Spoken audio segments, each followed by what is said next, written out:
আসসালামু আলাইকুম। কি অবস্থা? আপনারা সবাই কেমন আছেন? আশা করি সবাই ভালো আছেন। তো আজকে সকাল সকাল ঘুম থেকে উঠলাম, উঠে রান্না বান্না করা শুরু করে দিলাম, নাস্তা পানিও খেয়ে ফেললাম। কিন্তু আজকে আমার খালা আসতে দেরি করতেছে। যখন নাকি ওনার ঘুম পায় তখন ইচ্ছা মতো ঘুমায় আসে, আর যখন ঘুম ভেঙে যায় তখন সকাল 8টা বাজুক না 7টা বাজুক সেটার দিকে সে তাকায় না, তখন সে আমার বাসায় চলে আসে। আসলে এই টাইপের মানুষগুলো না আমার কাছে একটুও ভালো লাগে না।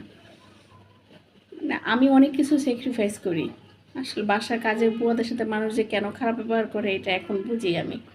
তো যাই হোক, আমি ওনার আশায় থাকি নাই, আমার কাজ কাম সব হয়ে যাচ্ছে। তো আজকে আকাশের অবস্থাটা আপনারা দেখেন, কি অবস্থা আকাশের। এই যে দেখেন, আকাশটা মনে হচ্ছে একটু থুম ধরে আছে, মানে কোনো বৃষ্টি নাই, কোনো কিছু নেই, আরো গরম লাগতেছে, একটা গরম ভাবসা লাগতেছে। তাড়াতাড়ি রান্না বান্না শেষ করে চলে যাব।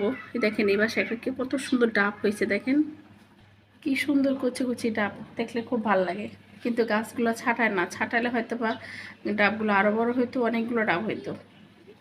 তো এই যে আমার রান্না বান্না শুরু করে দিব। বোয়াল মাছ ভাজতেছি, আজকে করলা দিয়ে রান্না করব। আর এখানে হলো কচুমুখী, কচুমুখী দিয়ে ডাল রান্না করব, টক ডাল আমার অনেক পছন্দের খাবার। তো এই যে দেখেন, কলিং বেল দিয়ে ফেলছে, খালা চলে আসছে।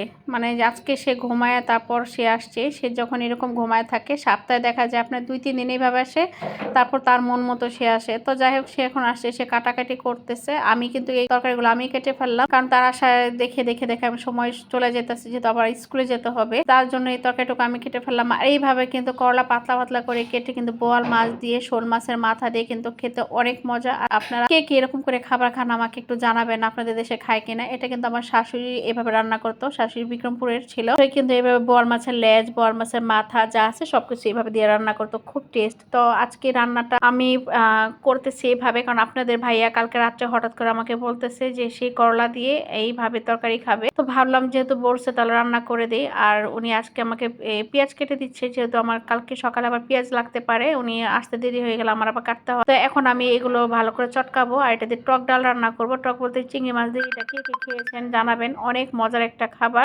তো খাবারটা কিন্তু আপনারা কোথায় কোথায় খেয়েছেন অবশ্যই আমাকে জানাবেন। আজকে ভিডিওটা বেশি লম্বা করব না, আজকে এই পর্যন্তই। সবাই ভালো থাকুন, আসসালামু আলাইকুম, আল্লাহ হাফেজ।